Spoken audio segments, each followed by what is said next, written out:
Bienvenidos al sentido de la fe. En cada época de la historia eclesial, el Espíritu suscita formas nuevas para que la verdad inmutable del Evangelio sea comprendida por el hombre concreto de su tiempo. Pero ¿cómo distinguir entre la mera inclinación estética y la auténtica vocación que nace de lo alto? Esta pregunta ha acompañado a la Iglesia en todas sus estaciones, y en la Constantinopla del siglo VI se hizo especialmente urgente. Era un mundo en el que la fe se había hecho oficial, pero comenzaba a perder su hondura contemplativa. La iglesia, que había salido de las catacumbas para habitar los palacios, se enfrentaba ahora a otro tipo de persecución, la mundanización triunfante. La belleza, otrora signo de lo divino, corría el riesgo de volverse ornamento vacío. La liturgia, antes refugio de mártires, podía convertirse en espectáculo del imperio. En este contexto de esplendor y confusión, surge la figura de un diácono sirio de voz torpe y corazón ardiente, Romano, al que la posteridad llamaría el meloda o el melodioso, el cantor. Su vida, aparentemente sencilla, encierra una revolución espiritual y estética. Él no levantó templos, ni empuñó armas, ni redactó tratados dogmáticos. Sin embargo, fue uno de los arquitectos invisibles de la fe visual del cristianismo, porque antes de que los muros de Bizancio se poblaran de frescos, antes de que los íconos hablaran sin palabras, las imágenes habían sido pronunciadas con el fuego del canto. Romano comprendió que la verdadera creatividad no nace del genio individual, sino de una comunión más profunda, la connaturalidad del alma del creyente con el misterio revelado, esa sabiduría interior que la tradición llama sensus fidei. Esta intuición, discreta y silenciosa, fue la brújula de su vida. No lo guió a la erudición, sino a la resonancia interior de la verdad. En un tiempo en que el pueblo era mayoritariamente iletrado y los debates cristológicos se libraban entre teólogos de corte imperial, Romano discernió que el Evangelio debía ser cantado para volver a ser comprendido. No bastaba explicarlo, era necesario encarnarlo en el sonido, en la emoción, en la poesía que eleva y enseña sin necesidad de libros.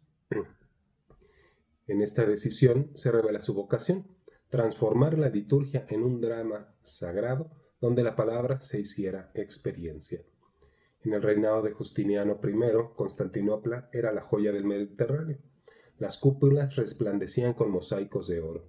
Las procesiones imperiales mezclaban incienso y poder, y las escuelas teológicas debatían las dos naturalezas de Cristo con precisión escolástica. Sin embargo, el pueblo sencillo, que llenaba los atrios de Santa Sofía, apenas comprendía esos términos. Para ellos, la fe era sobre todo lo que veían y oían. El emperador buscaba la unidad doctrinal del imperio, pero esa unidad necesitaba también un lenguaje universal, un puente entre el misterio y la multitud. Romano lo encontró no en la retórica, sino en la melodía. Hijo de Siria, tierra de poetas y ascetas, había crecido bebiendo de la tradición semítica de Efrén el sirio, en la que la poesía servía de vehículo de la teología. Ahí aprendió que el canto podía ser una forma de exégesis y que la belleza era una pedagogía del corazón. Cuando llegó a Constantinopla fue ordenado diácono y asignado al servicio litúrgico en la Gran Basílica, pero su voz, grave y poco afinada, le granjeó el desdén de sus compañeros. Aquella humillación no fue para él motivo de resentimiento, sino el comienzo de un largo discernimiento. La vocación, comprendió, no es aquello en lo que uno sobresale naturalmente, sino aquello en lo que Dios decide manifestar su fuerza en la debilidad.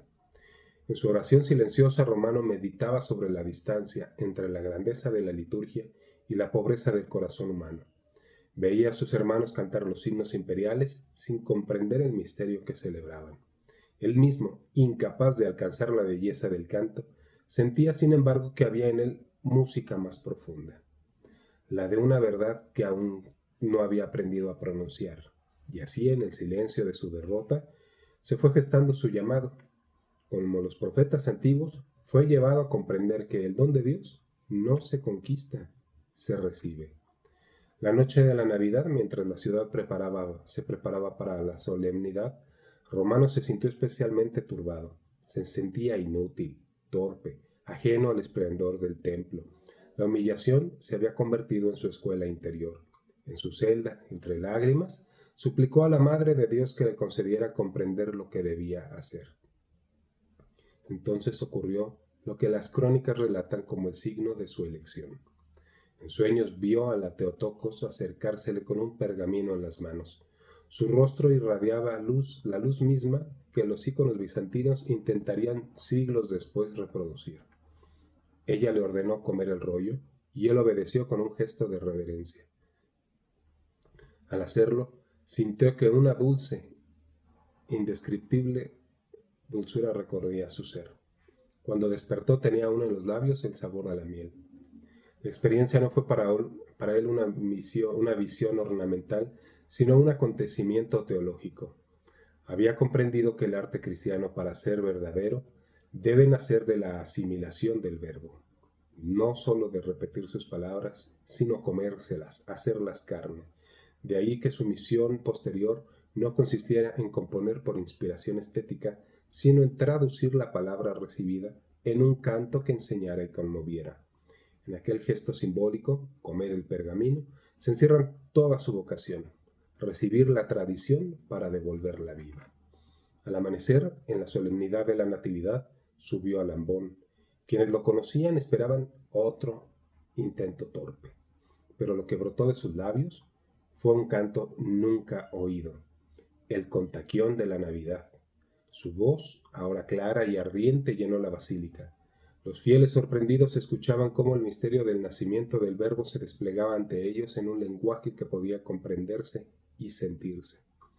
José dialogaba con María, el cielo y la tierra se encontraban en una melodía que hacía visible la teología de la Encarnación.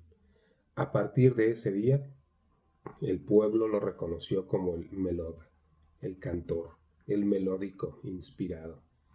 Este episodio no puede interpretarse como un simple milagro de voz, sino como la confirmación providencial de un discernimiento interior, la prueba de que su búsqueda respondía a una necesidad eclesial. En la Constantinopla de Justiniano, donde la teología se había vuelto erudita y la liturgia faustuosa, Romano reintrodujo la humildad al misterio. Su canto no se dirigía al intelecto, sino al corazón del creyente.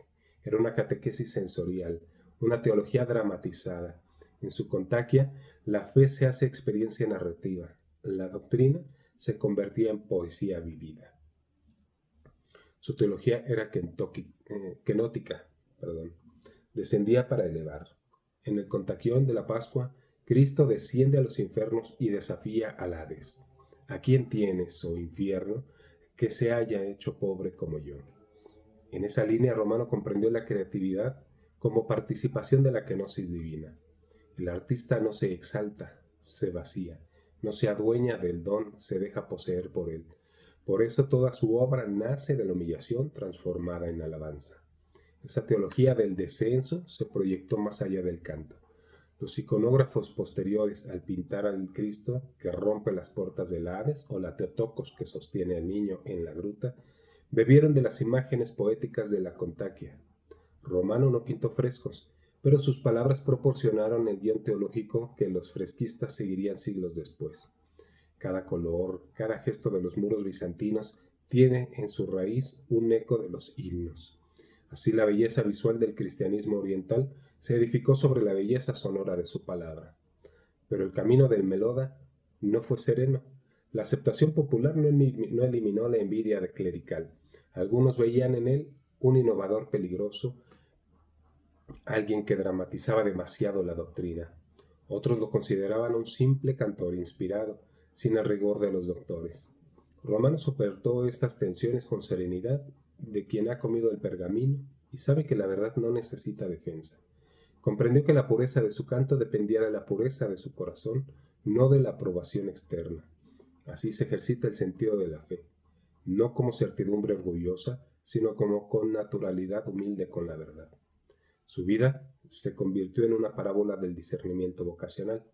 En la incomprensión inicial, en la humillación pública y en la súbita transfiguración de su voz, se revela el itinerario del alma creyente que aprende a distinguir entre la inspiración que proviene del espíritu y la que nace del ego.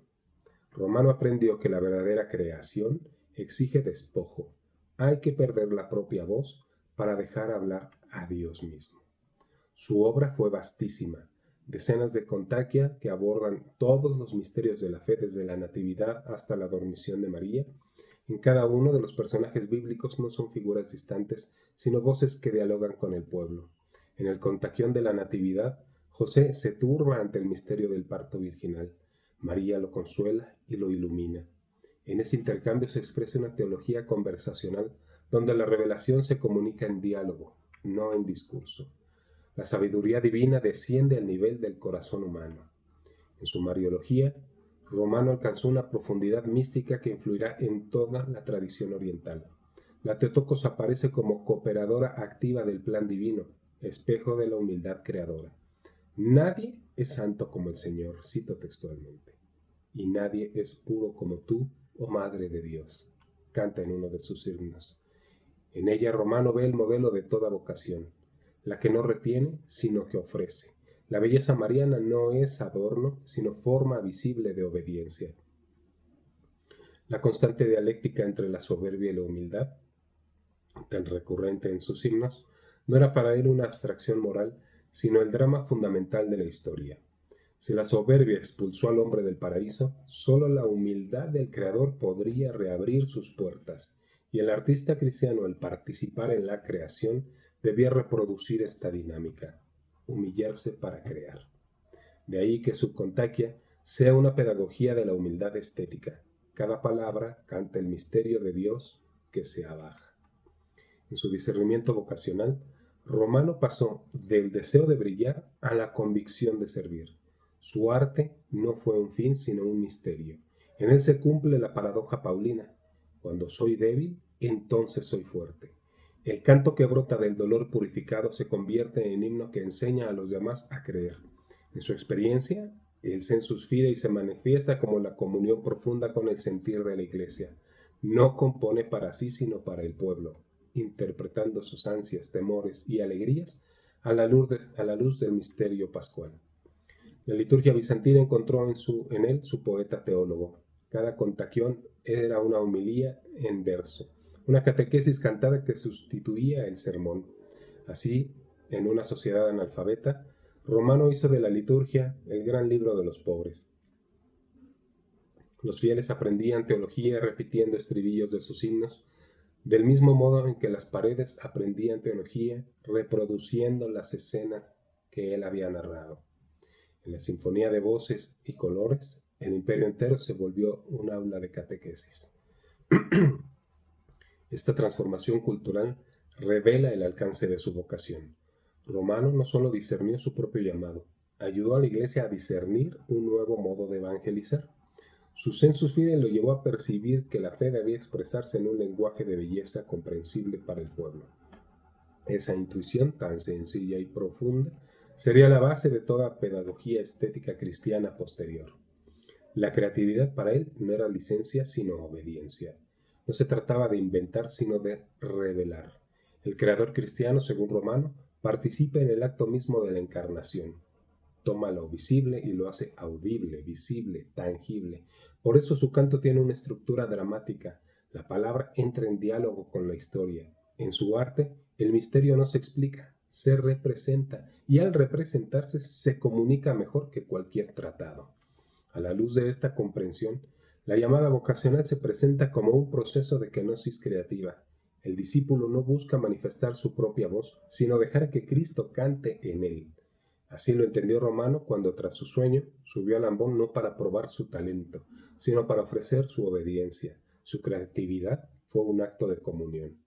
El testimonio de Romano ilumina aún hoy los caminos de quienes buscan discernir su misión personal. ¿Qué rollo de pergamino espera ser comido en cada uno de nosotros? ¿Qué don aparentemente pequeño o despreciado aguarda el momento de ser transfigurado por la gracia? Su historia enseña que la fecundidad nace del silencio, que las humillaciones son el suelo donde florecen los carismas y que la belleza, cuando es verdadera, no adorna, salva. La teología posterior reconoció en su obra una de las cumbres del cristianismo bizantino. Egon Wells, al estudiar la himnografía oriental, lo llamó el poeta de la teología. Pero más allá del título académico, Romano permanece como un ejemplo de cómo la Iglesia discierne la autenticidad de los carismas. por su comunión con la fe recibida, por su capacidad de elevar al pueblo hacia el misterio y por la humildad con la que el artista desaparece para que solo Cristo se escuche.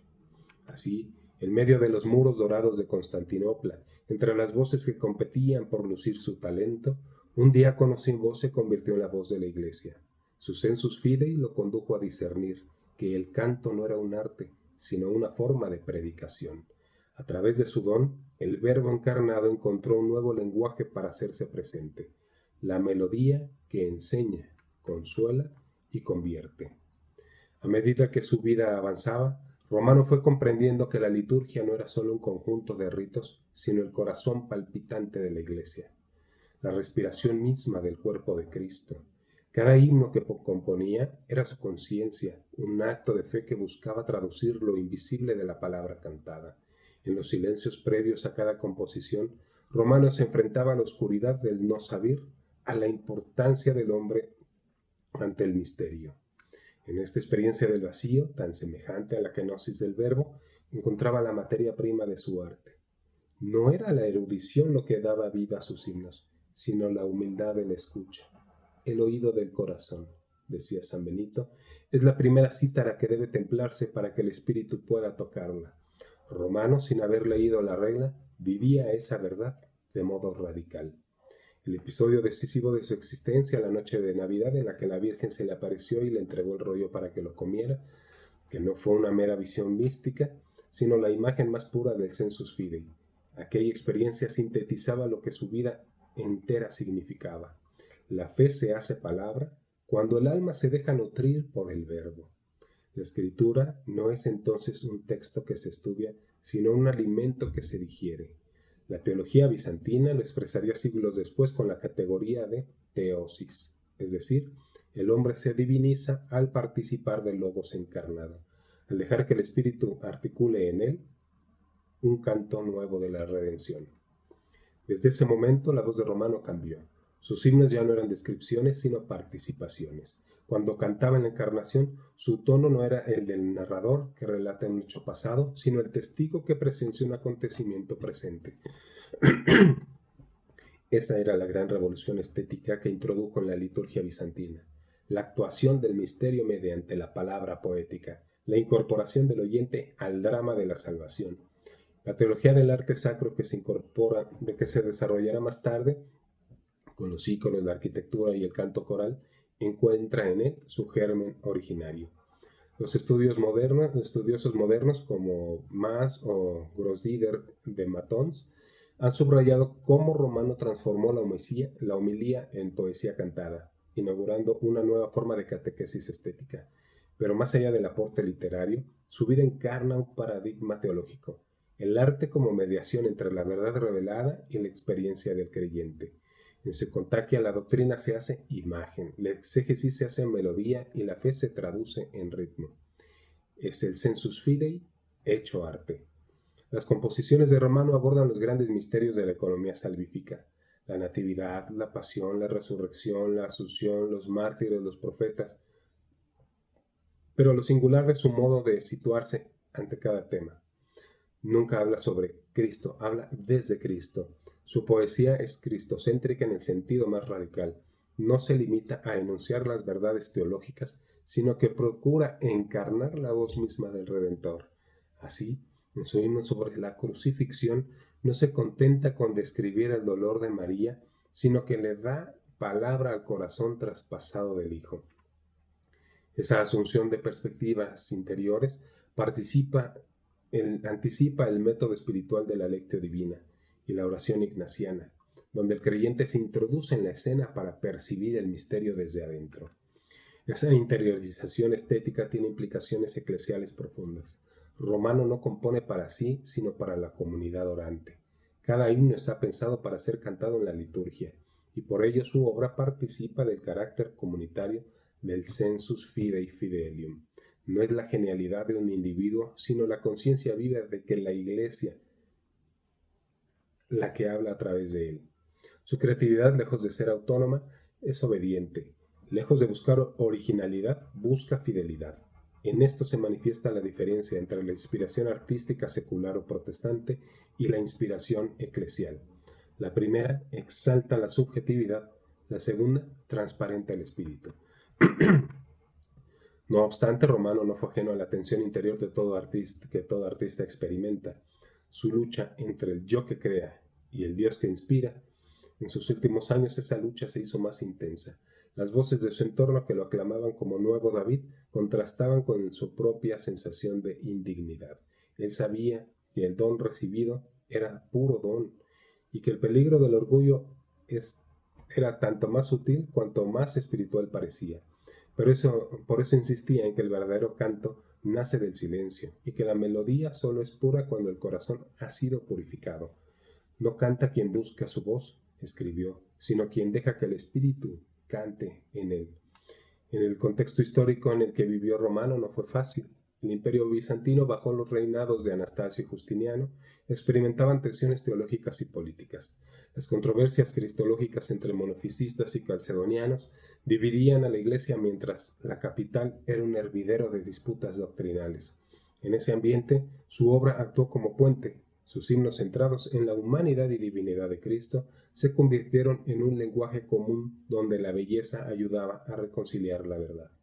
En cierto modo, fue un teólogo de la unidad, no por argumentación, sino por contemplación.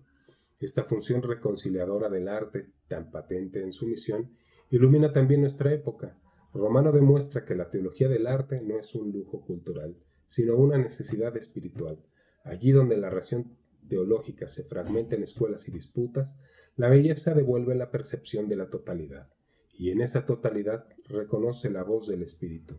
Romano intuyó, mucho antes que Hans Urs von Balthasar lo formulara, que la gloria de Dios es inseparable de su forma, Gestalt, y que esa forma se revela en el esplendor de lo bello.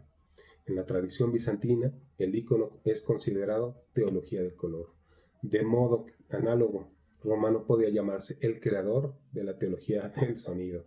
Su música no solo acompañaría la liturgia, la interpreta. Cada nota traduce un matiz del misterio, cada ritmo sugiere una procesión trinitaria, cada pausa recuerda la distancia infinita entre el creador y su criatura.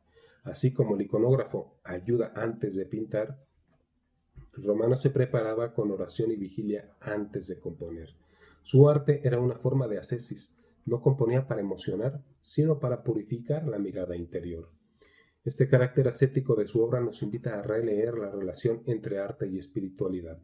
En una cultura que confunde la creatividad con autoexpresión, Romano nos recuerda que el verdadero artista cristiano no busca afirmarse, sino transparentar. La kenosis de Cristo, su anonadamiento hasta la cruz, se convierte en paradigma de acto creativo. Solo quien se vacía puede ser plenificado. En este sentido, cada himno de Romano es un acto eucarístico, una oblación de la palabra al servicio del verbo. Cuando se contempla un fresco bizantino o se escucha un himno compuesto por él, se percibe una misma teología, la encarnación de la luz. En ambos casos, el arte no pretende copiar la realidad visible, sino revelar su dimensión invisible. Las figuras de los íconos no proyectan sombras porque están habitadas por la luz increada. Del mismo modo, los himnos de Romano no describen emociones humanas, sino que dejan traslucir la alegría pascual. Su obra anticipa así la doctrina del siglo VIII, donde la veneración de las imágenes mostrando que la belleza puede ser vehículo de santificación. Pero la belleza que Romano busca no es sentimental ni decorativa, es una belleza crucificada. Sus himnos sobre la pasión, llenos de ternura y dramatismo, no buscan conmover al oyente, sino introducirlo en el misterio del amor redentor. En ellos el dolor no se disfraza, pero se ilumina. Esta estética de la compasión, tan propia del cristianismo oriental, muestra que la salvación pasa por empatía divina. Dios se hace hombre no para contemplar nuestro sufrimiento desde lejos, sino para cantarlo desde dentro. La tradición hagiográfica cuenta que Romano murió en paz, probablemente hacia el año 556, después de haber compuesto más de 1000 himnos. Algunos se perdieron, otros fueron asimilados a la liturgia bizantina y se siguen cantando hasta el día de hoy. Pero lo que pertenece más allá de los textos es el testimonio de su existencia. la unión perfecta entre arte, fe y humildad. Su figura se alza como recordatorio de que la Iglesia no solo predica, sino que canta, no solo enseña, sino contempla, no solo proclama la verdad, sino que la celebra de forma bella.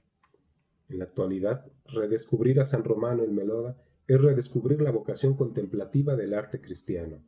En una época saturada de imágenes efímeras y sonidos tribales, su testimonio invita a reeducar el oído interior, a volver a escuchar la melodía de Dios en medio del ruido. Su vida muestra que toda misión personal, sea artística, intelectual o pastoral, solo alcanza su plenitud cuando se enraiza en la escucha del Espíritu. La creatividad, lejos de ser un privilegio de unos pocos, es una participación en la energía divina que sostiene el cosmos. Así, la teología del arte y la espiritualidad de la vocación convergen en Romano en un mismo principio, la fe como forma de percepción. Quien cree, ve lo invisible. Quien ama, oye lo inaudible. Por eso su legado no pertenece únicamente a los músicos o poetas, sino a todo creyente que busca vivir su misión como respuesta al plan de Dios. Cada cristiano, a su modo, está llamado a ser un meloda, alguien que transforma su existencia en canto. En los monasterios orientales todavía hoy se repite una antigua oración atribuida a él. Haz, Señor, que mi lengua sea tu cítara y mi silencio tu melodía. En estas palabras se resume toda su teología, la unión entre el verbo que habita el alma y la voz que lo manifiesta. La misión del artista, del teólogo, del creyente, no es inventar, sino dejar sonar. Cuando el alma se hace transparente, el espíritu canta, y en ese canto se reconoce la Iglesia, esposa que responde al esposo con el eco de su amor. Quizás por eso Romano sigue siendo tan actual. En un mundo donde la palabra se ha degradado en ruido y la belleza se ha convertido en mercancía, su vida propone una alternativa radical, la santidad como forma suprema del arte. Ser santo es, en el fondo, permitir que la melodía divina configure toda la existencia, y esa melodía, aunque cambien los siglos y las lenguas, sigue siendo la misma, el canto del Cordero, el himno eterno que resuena en la liturgia celeste. La tradición bizantina lo llamó el cantor, pero más allá del título, su nombre evoca una actitud espiritual, la de quien convierte su vida en alabanza. Romano no buscó ser recordado, buscó recordar a Dios. No pretendió dejar una obra, quiso dejar un eco, y ese eco, como el sensus fidei mismo, no se apaga. Se transmite de generación en generación silenciosamente en el corazón de cada creyente que descubre en su fe que también puede cantar. Y así, San Romano, ejerciendo el sentido de la fe, pudo cantar con su vida y su voz la melodía eterna del Verbo que resuena en el corazón de la Iglesia y hace el arte. No solo una distracción humana, sino una participación en la sinfonía divina del amor. Muchas gracias por llegar hasta aquí. Que Dios los bendiga y la Santísima Virgen de Guadalupe interceda por todos nosotros.